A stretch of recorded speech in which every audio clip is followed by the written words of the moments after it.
This is the human side of healthcare, where we explore all aspects of today's ever-changing healthcare environment. Brought to you by the Dallas-Fort Worth Hospital Council and featuring CEO Stephen Love with co-host Thomas Miller.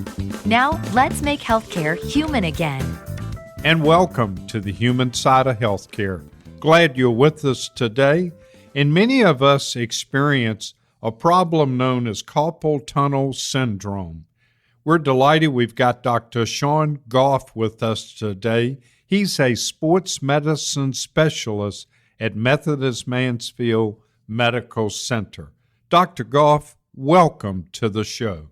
Thanks, Steve and Thomas, for having me on. Great to be on. We're delighted to have you, and let's kind of start with the basics. Before we get into the carpal tunnel syndrome, let's tackle what exactly is that? Yeah, that's a good question. So the tunnel is a great word for it because this is a part in the wrist where you have a number of structures that run through a tunnel.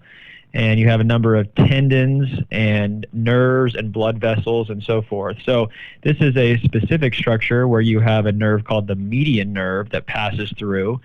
And when you get the carpal tunnel syndrome, you get a compression or a pinching of this nerve, which affects your wrist and your hand.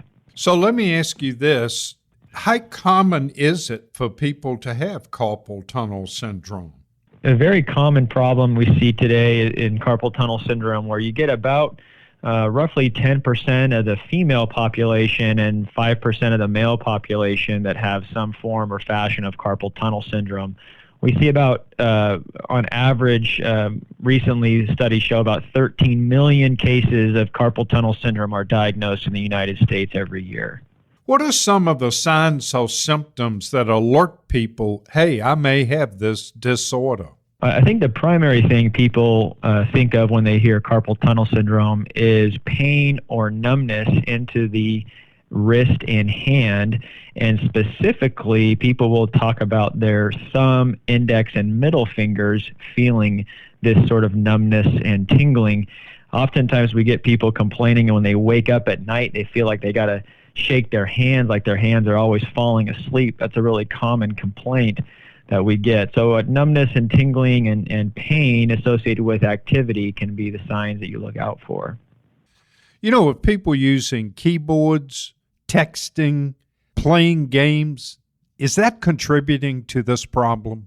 Yeah, I do, Steve. I think the amount of computer use is very much correlated to people getting carpal tunnel syndrome. A lot of times people that present to us with carpal tunnel syndrome do a lot on the computer or a lot of manual labor.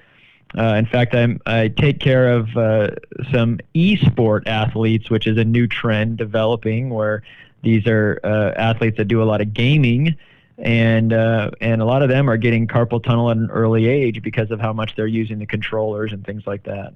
You know, that brings me to the question, and you kind of answered it. Are you seeing younger people with it?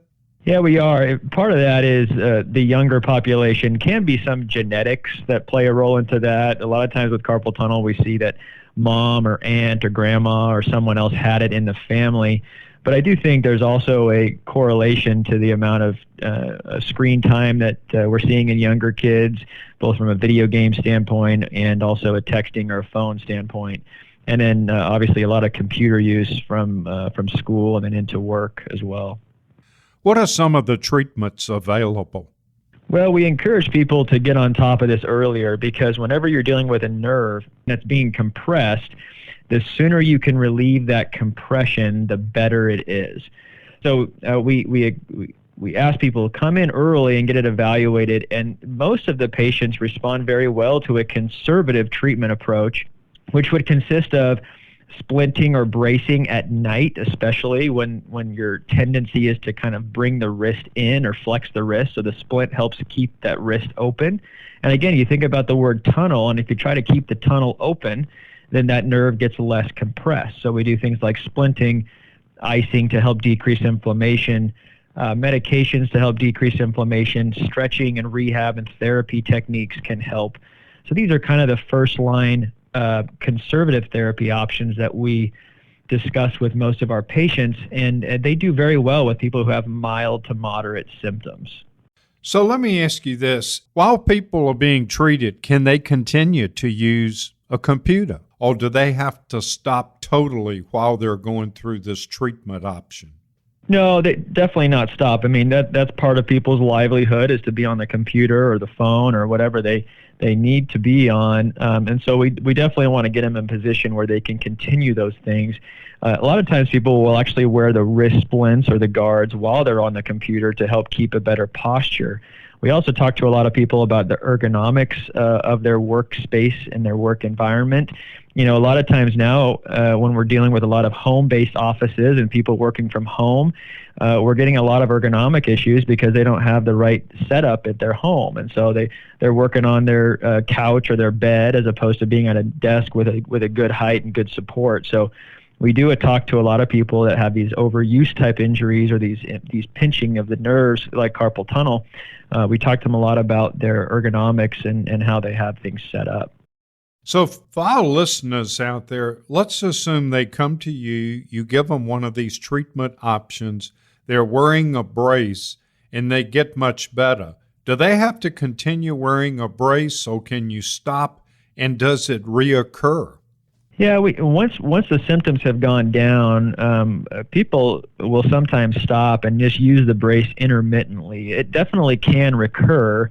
That tunnel can get compressed again, that nerve can get compressed, at which time we would have them start the treatment again. And so a lot of times they're wearing a brace at night for 6 to 8 weeks, and then as things get better, they may discontinue that brace wearing.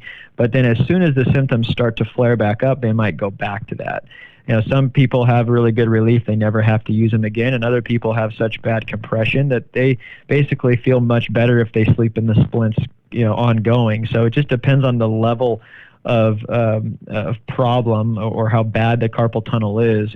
But yes, it can recur, and we can go back to the conservative treatment options, and sometimes we have to be more aggressive with how we treat it. What options are available besides surgery?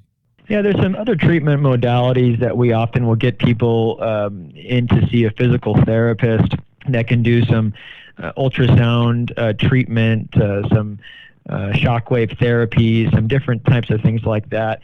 To be honest, for some people they work great, and other people they don't. The other thing we think about short of surgery is to do some targeted injections. We use a cortisone injection around the nerve to stop inflammation around that. And when you stop inflammation, you give more space for that tunnel so that nerve is not being compressed. And the other thing we can use ultrasound for is to actually help guide the needle into and around the nerve so that we can actually dissect or move the tissues away from the nerve so it's not compressed anymore. These are all in-office procedures that don't require a surgical intervention. And for a lot of people with that moderate level carpal tunnel syndrome, they work very, very well. We're listening to Dr. Shaun Garff. He's a sports medicine specialist at Methodist Mansfield Medical Center. Boy, when you have carpal tunnel, you just want relief.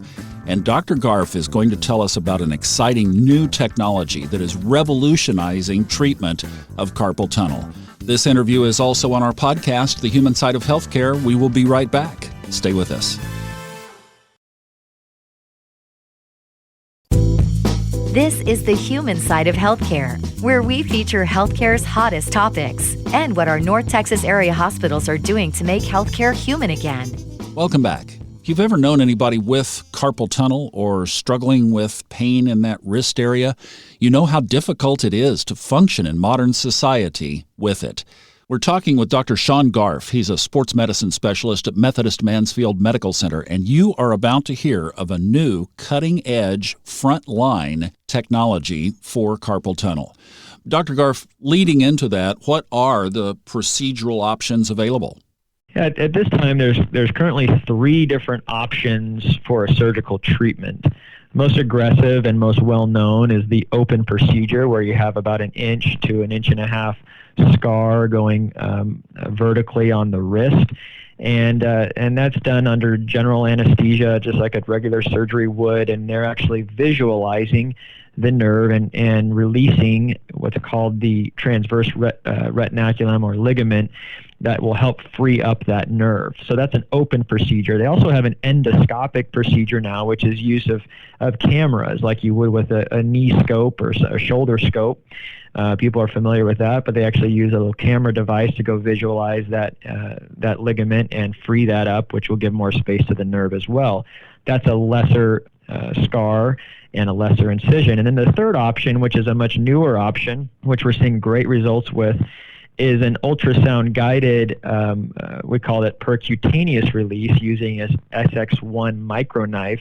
And with that, we keep the patient awake. They use local anesthetic, and we use ultrasound to find the area that's being pinched. And with the device that we can enter in through the skin, kind of like a needle, we're able to release that ligament, and so that will allow more space to come. Now, the great thing about that is there's no incision and there's no general anesthesia. So for people that have a hard time having surgery because of other problems, or they need to get back to work faster, they can't have a big incision, this becomes a really nice option for them. Is there any data that would indicate that this can be hereditary? Yeah, that's definitely a risk factor, Steve, for having carpal tunnel is the genetics. We know that from multiple research studies, there's not a great predictive value out there for us to say, hey, your mom and dad had it, so there's likely going to be a good chance that you're going to get it. It's not as straightforward as that. But oftentimes we will encounter someone with those symptoms and understand that it very much so was in their family, like I said, whether aunt or sister or brother or cousin, parents. Yeah, it definitely is. There's a genetic component to it. You know, you mentioned virtual games and gaming can certainly contribute to this condition. What about traditional sports, the way you hold a baseball bat or a tennis racket? It can. I would say that's more of the recreational athlete later in life. We haven't seen a lot of younger athletes develop carpal tunnel just because of the sport. There's some other conditions that they definitely develop, such as tendonitis and elbow problems and shoulder issues. But as far as carpal tunnel itself, I would say that's probably more of the recreational athlete, those who are out playing tennis on the weekends or pickleball or one of the racket sports can be common with it. And more often than not, it's not that that's causing it. That's more leading someone to understand they have symptoms. If they start to feel like their grip strength isn't as good, we get a lot of that. Like I can't pick up my coffee cup as much as easily as I used to be able to, or I don't have the same grip strength on the pickleball paddle or something like that. So oftentimes it's a matter of those are ways for people to understand they have symptoms and actually seek medical attention. You know, do you see other types of activities contributing to carpal tunnel syndrome? And I'll explain and give you an example. I know we talked about keyboards and we've talked about virtual gaming. What about people that knit, crochet, sew? Does any of that contribute to it?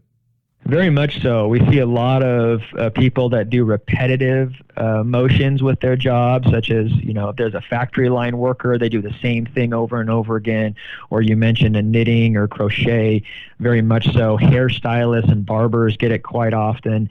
So you think about people that in their job do a repetitive motion with their hands or wrists, and oftentimes they're suspect to getting carpal tunnel syndrome.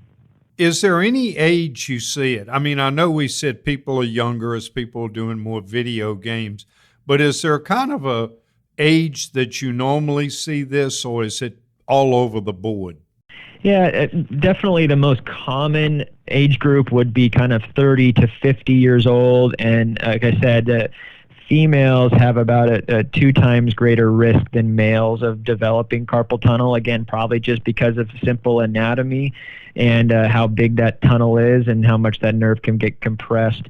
But we see it again in 20-year-olds, and we see it. We've had patients in their 90s that have come to me with carpal tunnel and not really wanting a surgery at that age because of other reasons, but so we're able to do some of these other conservative treatment options for them that can help. So we do see it in all ages, but certainly that 30 to 50 age group in our female patients is probably the highest group that we see it in. I'll have to make a confession. I love to fly fish. Do you see any correlation between people that fly fish and developing carpal tunnel syndrome because of that risk in hand motion? Yeah, no, fly fishing is great. It's a real fun activity, and certainly depending on how much someone is doing that activity, that can certainly correlate any kind of overuse or repetitive motion with the wrist, and certainly fly fishing can be one of those things. We have certainly seen people, again, recognize, hey, I was out on a fishing trip all weekend, had a great time, and came back, and my wrist is hurting. I've got more numbness into my hand. I'm dropping my coffee cup and things like that. So it kind of presents that. Oftentimes we'll see that following a trip, or where they're fishing quite heavily over a course of a short period amount of time. Now, if they're out, just for an hour or two, usually it's not too bad, but we see it on those. A lot of times people go on trips coming back, and then that's when it's flared up. I don't want to personalize this, but I've worked on a computer since the early 80s and spend dozens of hours a week on one and never have had a problem with it. Why do some people get it and others don't? Yeah, that's where I think, Thomas, the genetic component plays a role. I mean, everything in medicine, people always ask me, why did I get this, right? Why did I hurt the right shoulder and not the left, or vice versa?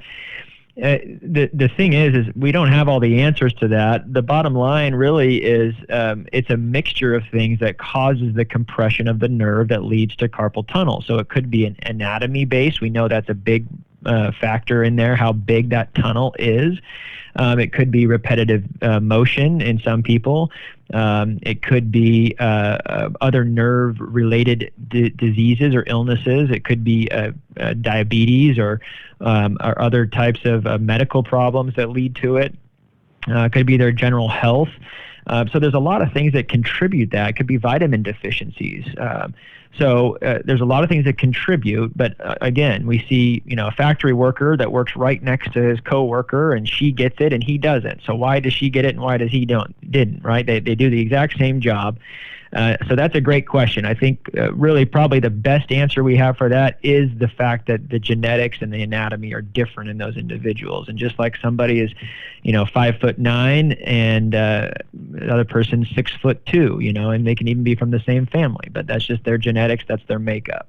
And then for many of us over the last couple of years, prevention has become a really big and important thing. So how do we prevent carpal tunnel? Yeah, so prevention is always important to think about with any type of injury or ailment, especially in the orthopedic world. If you know you're going to be at risk, like mom or dad, grandpa has the carpal tunnel, or you're doing a job that's very repetitive in motion, you think about a few things when you're talking about prevention. One is getting a good warm-up in. So if you're fly fishing or whatever repetitive motion you do, making sure you're getting a good warm-up in, and then stretching after, doing a lot of stretches to help open up that area around the carpal tunnel, and then strengthening exercises. You mentioned the little hand grip strengtheners. There's a lot of ball, kind of stress ball squeeze type things you can do. So yeah, if you know you have if you have some risk factors that may lead to that, doing some prevention can be very helpful. And then the other thing is just, I think one of the most important things to think about is listening to your body. That's one of the things you hear a lot from in professional athletes is paying attention to what your body's telling you. And so if you're doing something and you start to feel that pain or that numbness or tingling, the old adage that no pain, no gain is, in some instances that applies really well, but not in the world of injury or ailment in the orthopedic world. You really want to pay attention and listen. If you're starting to feel the symptoms, then that's when you can really work on the stretches and the exercises and the icing and decreasing inflammation in order to prevent this from getting worse, because there definitely are differences between mild carpal tunnel and severe carpal tunnel. Severe carpal tunnel just does not really respond super well to a lot of conservative treatments. That's when you're starting to talk already about more invasive options like injections or surgical procedures. This is such a big deal for so many people that we're going to come back and dissect that new procedure that Dr. Garff has been telling us about. Take care of your carpal tunnel on Friday, back to work on Monday. Hear how with Dr. Shaun Garff from Methodist Mansfield Medical Center next on the Human Side of Healthcare. Welcome back to the human side of healthcare, where we explore how to take better care of your health so you can live a happier, healthier life. With DFW Hospital Council CEO Stephen Love, along with Thomas Miller. Welcome back. We are excited about what Dr. Shaun Garff from Methodist Mansfield Medical Center has been telling us about a new cutting-edge procedure for treatment of carpal tunnel. So much so that, Dr. Garff, I'm just wondering, so does this mean that somebody should not have to, say, end their keyboard career because of the pain of carpal tunnel?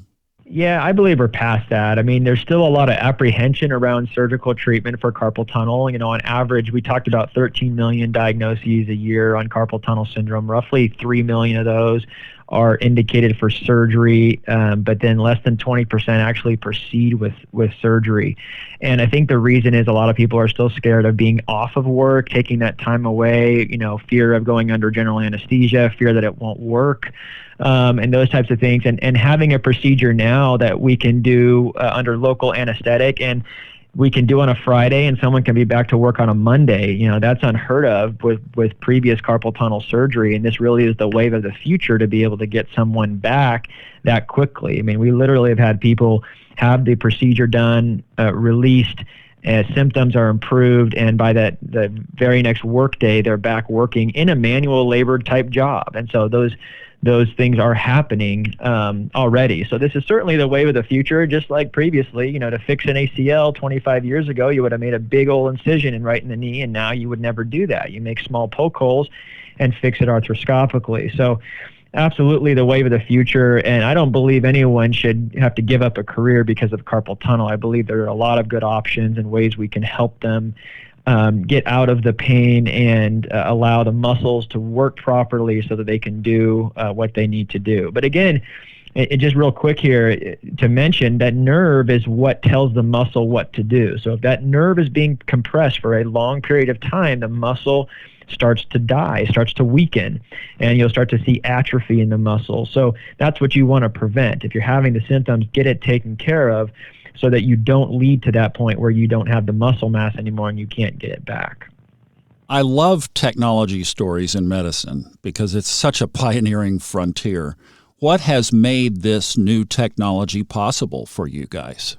Yeah, just the research that has gone on behind this device called the SX1 microknife. It's put out by a company called Sonex Health, and really pioneers in the hand surgery space, always looking for something better and being able to do this procedure, which is a fairly common procedure. Most orthopedic surgeons can do this and do it very commonly, but looking for a way to improve that, looking for a way to get someone back who's in manual labor or who's in a factory or who does a lot of knitting, getting them back to work quicker. And that's really about medicine. You're trying to look for ways to reduce the overall cost. This is a non-surgical procedure, so you don't need general anesthesia. You don't need to be tying up OR space. You don't need to tie up hospital beds in this day and age where they're very valuable. And so you're always looking to improve that, lower the cost of healthcare, improve the outcomes, improve the efficiency, and get people back to doing what they love to do, which is sort of our mantra here at Methodist Sports Medicine, is we want to get you back to what you love to do. I never take the answer of you to just stop doing that. That's not our answer. We don't like to hear that. I had an 85-year-old say, I want to keep running. I enjoy running. And why not, right? Let's keep you running. Let's do what you love to do. And so we helped them get back to running where he had been told multiple times, stop running, right? There's always times where you do need to take a break, but we want to get people back to what they love to do, get people back to what they want to do for their livelihood and for their job and career. And this is just one of those breakthroughs that helps us do that a lot better. Dr. Garff, this is so encouraging, so positive, and thank you for what you're doing to change people's lives, truly. Oh, thank you. That means a lot. Dr. Shaun Garff, Methodist Mansfield Medical Center. Great information. Steve, this affects so many people. Oh, I know, Thomas. I see many people that, have that problem with carpal tunnel. And I got to tell you, I learned a lot today talking with and listening to Dr. Garff. All right, well, let's pivot here and talk about something else, something that we can't get too far away from, and that is the latest developments on the COVID front. And one of the things I know the medical community has its eye on is a new variant.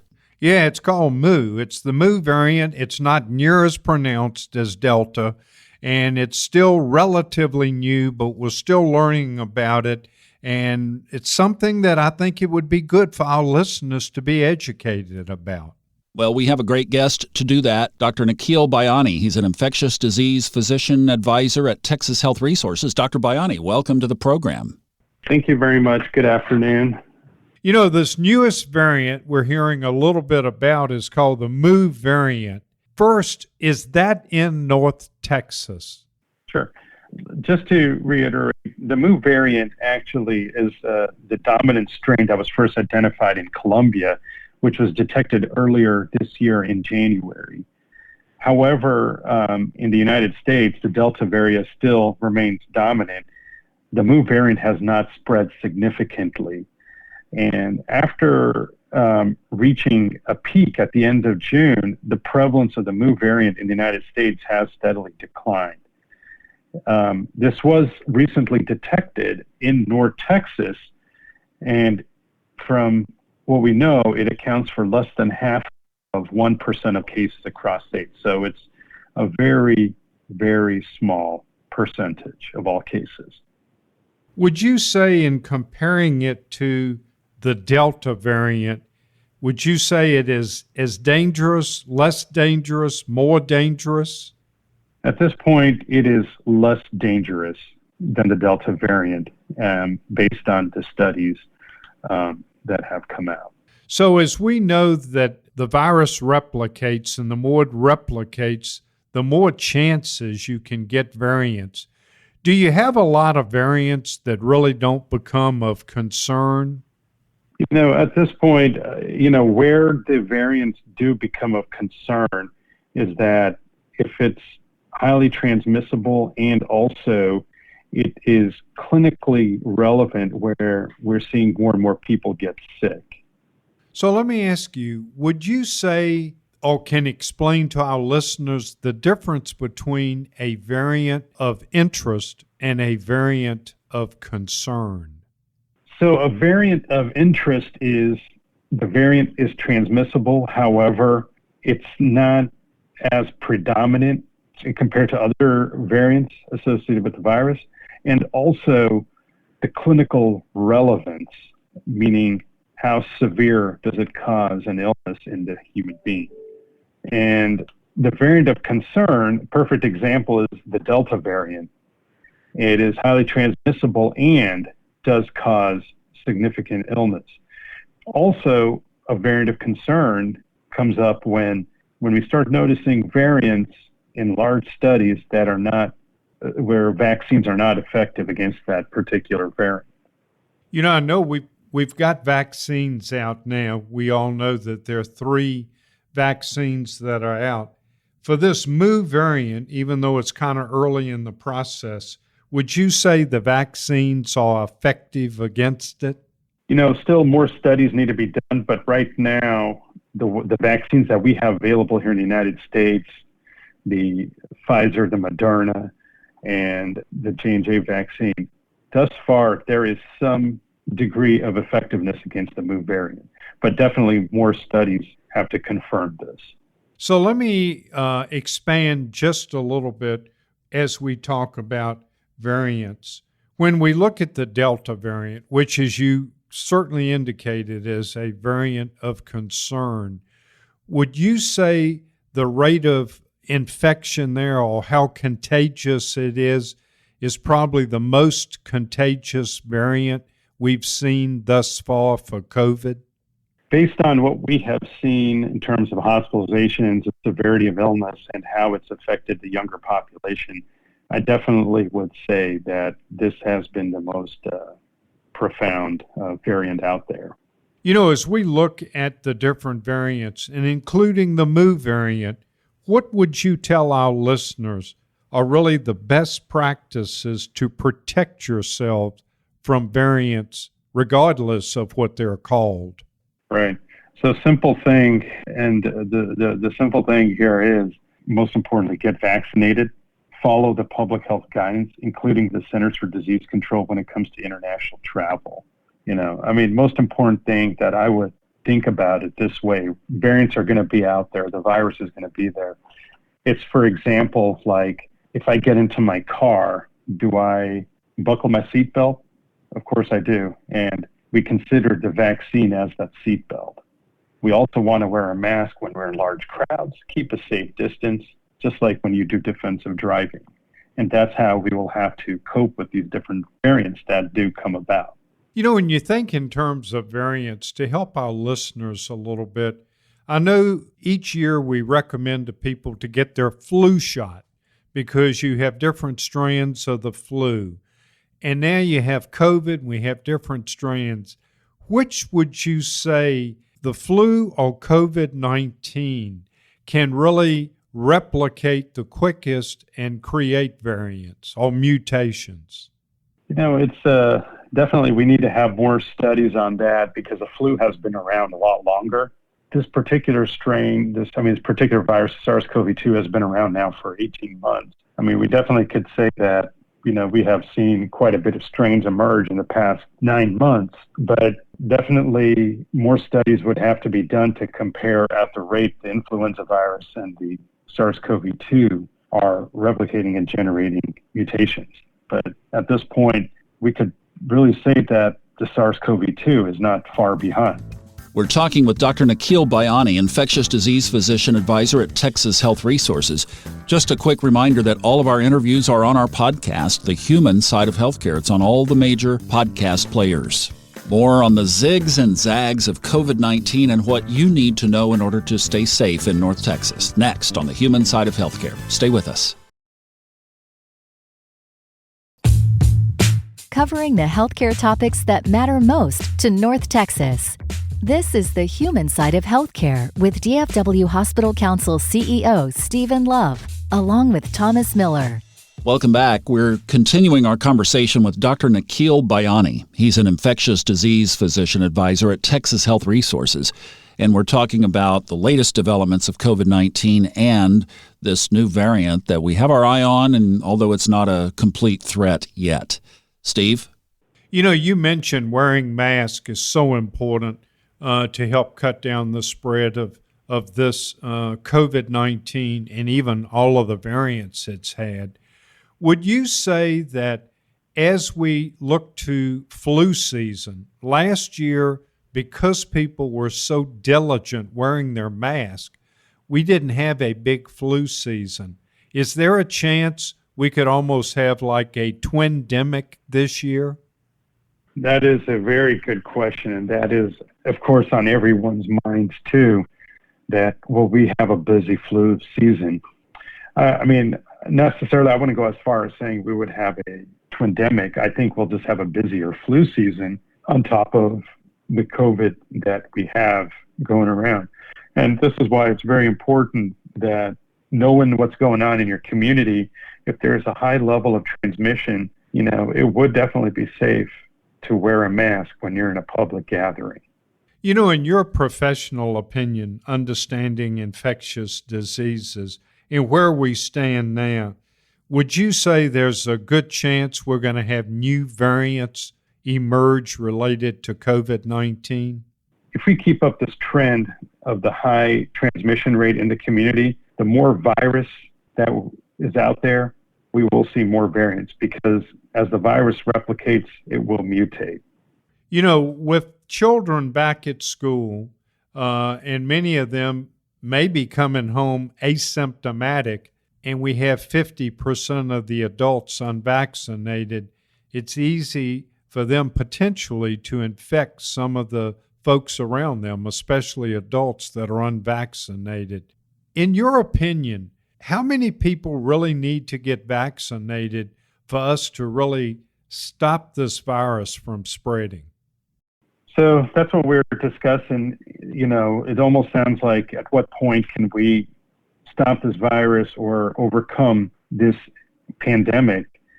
That is along the same concept of what we call herd immunity.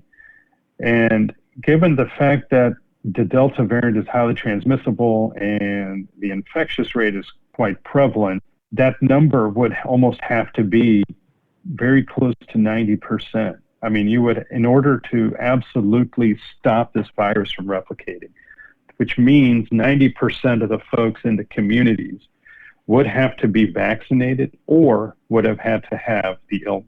So let me ask you a question from an infectious disease point of view. I've heard when you look at herd immunity, you look at the number of people vaccinated, and then you look at the number of people infected.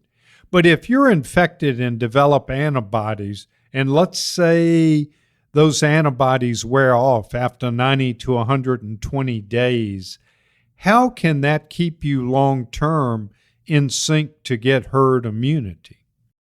So, and that's the reason why that initially the thought was, before the vaccine came out, that the only way people would able to maintain that herd immunity through the natural infection. But as more studies came out and the more we've heard, that the natural immunity actually wanes much faster than the vaccinated immunity.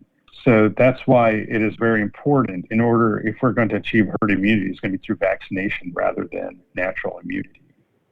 You know, there's a lot of discussion underway on that third dose, and we know that there's talk now of people that obviously have compromised immune systems, and people 65 and older can have a third dose. Now, they haven't exactly finalized everything on that, but what is your feeling on the third dose?